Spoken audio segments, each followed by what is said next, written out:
أعوذ بالله من الشيطان الرجيم بسم الله الرحمن الرحيم يا أيها الناس اعبدوا ربكم الذي خلقكم والذين من قبلكم لعلكم تتقون الذي جعل لكم الأرض فراشا والسماء بناء وأنزل من السماء ماء فأخرج به من الثمرات رزقا لكم فلا تجعلوا لله أندادا وأنتم تعلمون۔ اے لوگو، عبادت کرو اپنے اس پروردگار کی جس نے تم کو پیدا کیا اور تم سے پہلے لوگوں کو بھی پیدا کیا تاکہ تم متقی اور پرہیزگار بن جاؤ۔ اللہ تمہارا رب وہ ہے جس نے تمہارے فائدے کے لیے زمین کو بچھونا بنایا اور آسمان کو چھت بنایا، اور اسی نے آسمان سے پانی اتارا اور پھر اسی پانی سے اس نے پھل پیدا فرمائے تمہارے رزق کے لیے، تمہیں روزی دینے کے لیے۔ لہذا تم اللہ کا شریک نہ بناؤ، اور تم اس بات کو بخوبی جانتے ہو۔ اس سے پہلی آیات میں اللہ نے 3 طرح کے لوگوں کا ذکر فرمایا۔ سب سے پہلے متقی، پرہیزگار، ہدایت یافتہ، سیدھے راستے پر چلنے والے لوگوں کا بیان ہے۔ وہ کون ہیں، ان کی صفات بتائی گئی، ان کی خوبیاں پہچان بتائی گئی، ان کے بارے میں اللہ نے فیصلہ سنایا کہ وہ وہی کامیاب ہیں، وہی سیدھے راستے پر ہیں۔ تو لہذا اگر ہمیں سیدھا راستہ چاہیے تو ان کو ہمیں پکڑنا ہوگا۔ دوسرے وہ لوگ تھے جو کھلے کافر تھے، ان کا انجام بیان ہوا۔ پھر تیسرا گروہ اور تیسری جماعت وہ ہے جو 2 رخے لوگ ہیں، منافق جن کو کہا جاتا ہے، ظاہر میں مسلمان ہیں اور اندر سے کافر ہیں۔ ان کا حال بیان کیا گیا۔ تینوں کو بیان کرنے کے بعد اب یہاں اللہ نے تینوں گروہ، تینوں جماعتوں کو ایک ساتھ مخاطب کیا اور یہ کہا کہ اے لوگو، جس میں مسلمان بھی ہیں، مؤمن لوگ بھی ہیں، کافر بھی ہیں، منافق بھی ہیں، تینوں اس خطاب کے اندر شامل ہے، اور تینوں کو کہا جا رہا ہے کہ اے لوگو اپنے رب کی عبادت کرو۔ خطاب تینوں کو ہے، لیکن تینوں کے اندر جو خطاب کا جو انداز ہے وہ بالکل الگ الگ ہے۔ جو کھلے کافر ہیں ان کو تو خطاب اس بات کا ہے کہ تم مخلوق پرستی کو چھوڑ کر اللہ کی پرستش اور اس کی عبادت کرو۔ جو مشرک لوگ ہیں، اللہ کے ساتھ دیوی دیوتاؤں کی پوجا کرتے ہیں، مورتیوں کی پوجا کرتے ہیں، یا پیروں کو پوجتے ہیں، قبروں کی پوجا کرتے ہیں، اور نہ جانے کس کس کی پوجا کرتے ہیں، اللہ نے فرمایا ان سب کو چھوڑ کر صرف ایک رب کی عبادت کرو، جو پالنے والا ہے اس کی عبادت کرو۔ جو منافق ہے ان کو حکم ہے کہ تم اپنے دلوں سے نفاق کو نکال کر اخلاص کے ساتھ اللہ کی عبادت کرو۔ مسلمانوں کو حکم ہے کہ گناہوں کو چھوڑ کر، نفس کی غلامی کو چھوڑ کر اللہ کی غلامی اختیار کرو، نفس کی پرستش اور عبادت نہ کرو، اللہ کو اپنا معبود بناؤ۔ جو پہلے سے عبادت کرتے ہیں ان کو حکم ہے کہ تم اپنی عبادت پر قائم رہو، جمے رہو۔ تو یہ جو اللہ نے حکم دیا ہے کوئی معمولی حکم نہیں ہے، یہ توحید کا حکم ہے۔ اس میں اللہ تینوں بندوں کو، تینوں طرح کی جماعتوں کو توحید کی تعلیم دے رہے ہیں کہ اے لوگو اللہ کی عبادت ہونی چاہیے، زمین پر اللہ کے سوا کسی اور کی عبادت جائز نہیں ہے۔ وہ ہر ایک کے لیے حکم ہے۔ الناس کا لفظ جو ہے صرف مسلمان کے لیے نہیں بولا جاتا ہے، ناس کا مطلب ہے انسان، سارے انسان اس میں شامل ہے، چاہے وہ مسلمان ہو، کافر ہو، منافق ہو، یہودی ہو، عیسائی ہو، کسی بھی فرقے سے اور کسی بھی مذہب سے تعلق رکھتا ہو، اللہ نے سارے انسانوں کو اس میں خطاب کیا ہے، کیونکہ قرآن صرف ہمارے لیے نہیں، قیامت تک کے لیے سارے انسانوں کے لیے ہے، سارے مذاہب کے ماننے والوں کے لیے قرآن آیا ہے۔ اللہ نے اس میں سارے انسانوں کو مخاطب کیا کہ اے لوگو، غفلت سے بیدار ہو کر اپنے رب کی عبادت کرو۔ پوجا اگر کرنی ہے تو اپنے رب کی کرو۔ پوجا کرنے کا حکم دیا اور یہ بھی کہا کہ کس کی عبادت کرنی؟ اللہ کا نام نہیں لیا اس میں کہ اللہ کی کرو۔ کیوں نہیں لیا؟ حضرات علماء اس میں حکمت بیان فرماتے ہیں کہ اللہ تعالیٰ نے یہ نہیں کہا کہ اللہ کی عبادت کرو، رحمان کی کرو، کچھ نہیں۔ اپنی ایک خاص صفت ربوبیت یعنی پالنا وہ ذکر فرمائی۔ اس میں حکمت یہ ہے تاکہ بندہ پہلے ہی یہ حکم سنتے ہی سمجھ جائے کہ اس کی عبادت کیوں کی جا رہی ہے، اس کی عبادت کرنے کا حکم کیوں دیا جا رہا ہے۔ جب وہ اس کے لفظ میں غور کرے گا تو اس کو سمجھ میں آئے گا، کیونکہ وہ پالنے والا ہے۔ رب کہتے ہیں پالنے والے کو، اس نے ہمیں پالا ہے۔ ایک پانی کے قطرے سے ہمیں اتنا بڑا انسان بنایا، جوانی دی، طاقت دی، ہڈیاں بنائی، ہمیں بال دیے، اولاد والا بنایا، مال والا بنایا، گھر بار والا بنایا، خاندان کنبے والا ہمیں بنا دیا۔ تو یہ سب کچھ انتظام کس نے کیے؟ وہ پالنے والے نے کیے۔ تو اس پالنے میں چونکہ اس کے ساتھ کوئی شریک نہیں ہے، اس کا کوئی ساجی نہیں ہے، جب وہ اکیلا ہے تو عبادت بھی اکیلے کی ہونی چاہیے۔ یہ عقل بھی اس بات کو کہتی ہے، چونکہ سب کا پالنے والا ہو، مسلمان ہو، کافر ہو، منافق ہو، غیر مسلم ہو، ہر ایک کو روزی کون دے رہا ہے؟ اللہ دے رہا ہے۔ سب کو وہی کھلا رہا ہے، سب کو وہی پال رہا ہے، سب کے لیے کاروبار وہی چلاتا ہے، سب کی بیماریوں کو دور کرنے والا، صحت تندرستی دینے والا، زندگی موت دینے والا وہی ہے۔ تو عبادت بھی اسی کا حق ہے۔ تو اس میں دعوے کے ساتھ ساتھ دلیل ہے، حکم کے ساتھ ساتھ اس کی علت بھی ہے۔ ہم نے عبادت کا حکم کیوں دیا؟ اس لیے کیونکہ وہ تمہارا رب ہے۔ اس کے علاوہ چونکہ کوئی اور رب نہیں ہے تو عقل یہ کہتی ہے اس کی عبادت بھی نہیں ہونی چاہیے۔ جن پتھروں کی آپ پوجا کرتے ہو، کیوں کرتے ہو؟ کوئی سے پوچھے، کیا انہوں نے تم کو پیدا کیا یا انہوں نے تمہارا کوئی سامان بنایا؟ جب آج تک انہوں نے کچھ نہیں کیا، ایک مکھی بھی پیدا نہیں کی انہوں نے، تو پھر ان کا حق نہیں بنتا۔ یہ اللہ کے ساتھ زیادتی اور ظلم ہوگا۔ ہم اللہ کی زمین پر رہ کر اللہ کی روزی استعمال کریں اور اللہ ہمیں پالے، ہمیں کھلائے، اور ہم اللہ کو چھوڑ کر کسی اور کی عبادت کریں، یہ ظلم ہے۔ اسی کو اللہ نے فرمایا ان الشرک لظلم عظیم، یہ شرک ہے اور شرک یہ بڑا ظلم ہے، اللہ شرک کو معاف نہیں فرماتا۔ پھر دوسری صفت بیان کی، تمہارا رب وہ ہے جس نے تمہیں پیدا بھی کیا، یہ سب سے پہلی نعمت ہے۔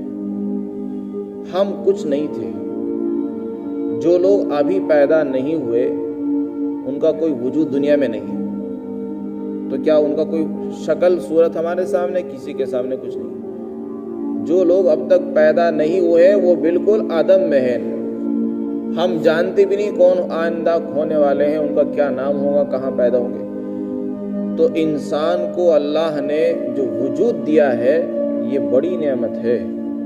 اگر ہم پیدا ہی نہ ہوتے تو ہم جو آج اتنے بڑے بڑے کام کر رہے ہیں، ہماری اولادیں ہیں، خاندان بنے ہوئے ہیں، اور اللہ نے ہمیں مال دیا ہے، اولادیں دی ہیں، اور یہ رشتے و ناتے ہیں، یہ سب چیزیں کیسے ہو جاتی ہیں؟ آج ہم مسجدیں بنا رہے ہیں، مدرسوں میں پڑھا رہے ہیں، نمازیں پڑھ رہے ہیں، یہ سب چیزیں تو بعد میں پیدا ہوتی ہیں، پہلے تو انسان کا وجود ہوتا ہے۔ اگر وجود ہے تبھی سب کچھ انسان کرتا ہے، یہ پہلی نعمت ہے۔ تو ہمیں چونکہ وجود دینے والا بھی وہی ہے، کسی دیوی دیوتاؤں نے ہمیں وجود نہیں دیا، کسی قبر والے نے ہمیں وجود نہیں بخشا ہے۔ ہمیں پیدا کرنا، ایجاد کرنا، وجود دینا اللہ کا کام تھا، اس لیے عبادت بھی اسی کا حق ہے۔ فرمایا تم ہی کو نہیں، تم سے پہلے جتنے بھی لوگ گزرے ہیں سب کو اسی نے دی وجود بخشا ہے۔ لہذا جب وہ پیدا کرنے میں اکیلا ہے، خلاقیت میں تنہا ہے، پرورش کرنے میں بھی تنہا ہے، تمہارے وجود میں، تمہارے باقی رہنے میں، تمہارے پلنے پھلنے پھولنے میں، ہر چیز میں وہ اکیلا ہے۔ انسان کو وجود دے دیا، اس کے پالنے کے انتظامات فرمائے، غذاؤں کا انتظام، کھانے پینے کا انتظام، روزی روٹی کا انتظام، دواؤں کا انتظام، اس کی بیماری بیماریوں سے شفا تو سب کچھ جب وہی کر رہا ہے تو پھر عبادت کا حق اسی کا ہے۔ فرمایا اگر تم ایسا کرو گے، ایک اللہ کی عبادت، توحید، خالص اللہ کی عبادت کرو گے تو تم متقی بن جاؤ گے۔ ایک اللہ کی عبادت کرنے سے دلوں میں تقوی پیدا ہوگا۔ تقوی کیسے آئے گا؟ تقوی کے علماء نے درجات بیان کی کہ پہلا سب سے ادنا درجہ یہ ہے کہ آدمی مخلوق کی پوجا کو چھوڑ کر ایک اللہ کی عبادت شروع کر دے، ساری دنیا سے کٹ کر ایک اللہ سے جڑ جائے، بس یہ تقوی کا ایک درجہ ہے۔ اور دوسرا درجہ یہ ہے کہ اللہ نے جن حرام کاموں سے ہمیں منع کیا ان سے رک جائے، وہ بھی تقوی کا درجہ ہے۔ اور تیسرا درجہ یہ ہے کہ انسان اپنے نفس کو بھی پاک کر لے، دل کو گندگی سے، کینہ سے، بغض، حسد سے اور دلی امراض سے پاک کر لے، یہاں تک کہ اس کو اچھے اخلاق سے مزین کر لے۔ یہ تقوی ہے۔ تو یہ تقوی کی بنیاد جو ہے وہ ایک توحید سے شروع ہوتی ہے۔ اس کے بعد اللہ نے اپنی کچھ صفات بیان کی، اپنی قدرت کو بیان کیا تاکہ بندے کو سمجھ میں آئے کہ دیکھو اللہ کون ہے۔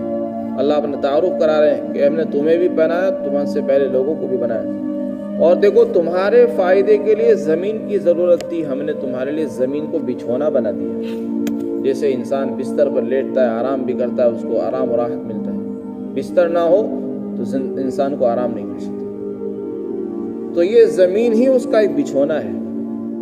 اگر اللہ چاہتا تو ایسا بھی کر سکتا تھا کہ اس زمین کو ہلنے والی بنا دیتا، تو یہ زمین ہلتی رہتی،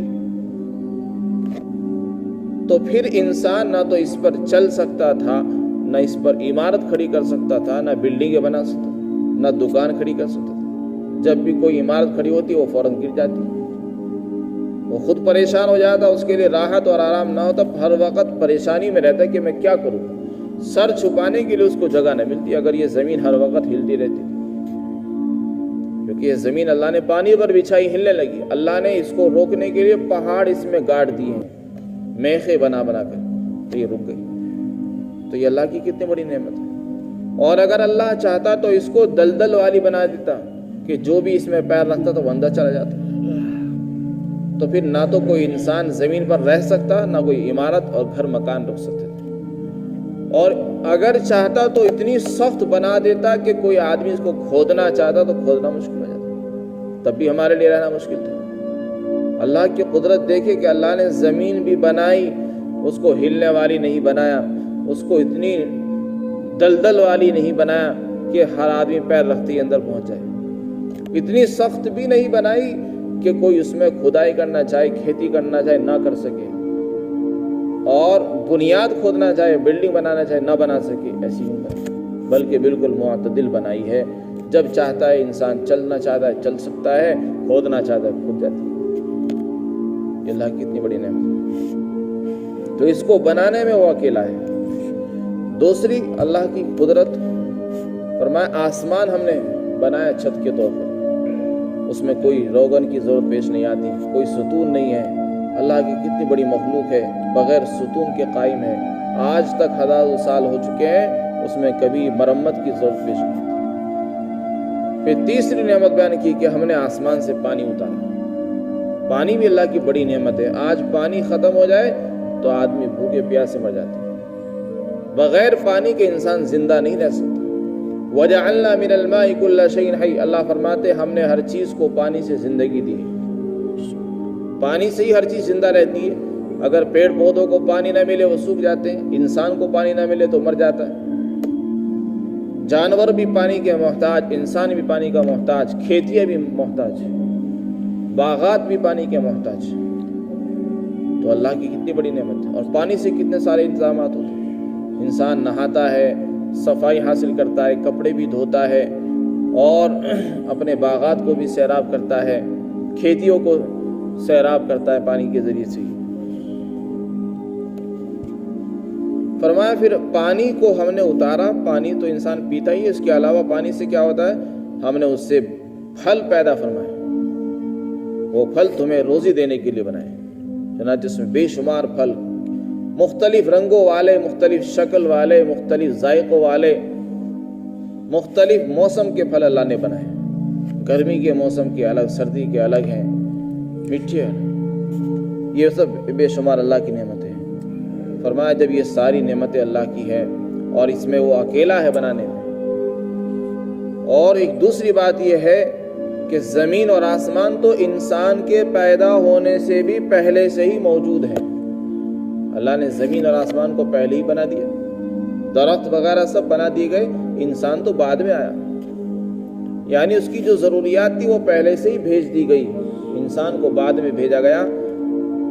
تو جب انسان اس کے بنانے میں شامل نہیں ہے اور اللہ ہی اس کو بنانے والا ہے، تو لہذا اللہ ہی کی عبادت کرو، اس کے ساتھ کسی کو شریک مت کرو۔ اس لیے آگے کیا فرمایا؟ فَلَا تَجْعَلُوا، اللہ کے لیے شرکا منع بناؤ، شرکا کو تجویز مت کرو، کسی کو بھی، نہ کسی پیر کو اللہ کے برابر قرار دو، نہ کسی قبر والے کو، نہ کسی خواجہ کو، نہ کسی مورتی کو، نہ پتھر کو، نہ درخت کو، نہ کسی جانور کو، اللہ کے برابر کسی کو درجہ مت دو۔ انداز ندن کی جمع ہے، اس کے معنی کسی کو خدائی کا درجہ دینا، یہ مت کرو۔ حضرت مولانا احمد علی لاہوری رحمۃ اللہ علیہ ایک بڑے بزرگ گزرے ہیں، قرآن کریم کے مفسر بھی ہیں۔ ان کے ایک شاگرد جب ان کے پاس فارغ ہوئے، وہ کہنے لگے کہ حضرت کوئی نصیحت کیجیے۔ انہوں نے فرمایا کہ نصیحت کی تو کوئی ضرورت نہیں ہے، بس ہاں دو باتوں کا دھیان رکھیں، ایک تو کبھی خدا نہیں بننا، دوسرے کبھی رسول نہیں بننا۔ انہوں نے کہا کہ حضرت کوئی مسلمان اس کا کیسے تصور کر سکتا ہے کہ وہ خدا بنے یا رسول بنے، جبکہ آج خدا تو صرف ایک ہے اور رسول اللہ کا سلسلہ بھی ختم ہو چکا ہے۔ انہوں نے کہا، فرمایا کہ دیکھو خدا بننے کا مطلب یہ ہے کہ تم یہ سمجھو کہ جو میں چاہوں وہ ہو، جو میں نہ چاہوں وہ نہ ہو، یہ مطلب ہے خدا بننے کا، کہ دنیا میں اس طرح رہو کہ میری مرضی سے نہیں ہوتا، اللہ کی مرضی سے ہوتا ہے۔ اگر تم یہ سوچ کے بیٹھ جاؤ گے جو میں چاہوں گا وہی ہونا چاہیے، تو یہ تو خدائی اختیارات ہے، اور یہ خدا کو ہی حاصل ہے یہ طاقت، جو وہ چاہتا ہے وہ ہوتا ہے۔ انسان کو یہ طاقت حاصل نہیں، اگر وہ یہ سوچنے لگے اس کا مطلب یہ کہ اس نے اپنا آپ کو خدا سمجھ لیا۔ اور رسول کا مطلب یہ ہے کہ تم یہ سمجھ لو کہ ساری دنیا اور سارے انسان مجھ سے عقیدت اور محبت کرنے لگیں، تو یہ درجہ بھی صرف رسول اللہ کا ہے، اور ہمارا تمہارا یہ درجہ ہے۔ رسول اللہ کی ذات وہ ذات ہے جن سے سب عقیدت کرتے ہیں، ہر ملک والے عقیدت کرتے ہیں، تو یہ انہی کے ساتھ مخصوص ہے۔ ہم یہ چاہیں کہ سب ہم سے عقیدت رکھے، کوئی ہمارے سے یہ دشمنی نہ رکھے، اختلاف نہ رکھے، ایسا نہ ہو۔ فرمایا اللہ کے ساتھ شریک نہ بناؤ، حالانکہ تم اس بات کو خوب جانتے ہو کہ اللہ کا کوئی شریک نہیں ہے، تو پھر یہ کرنا انتہائی ظلم ہے۔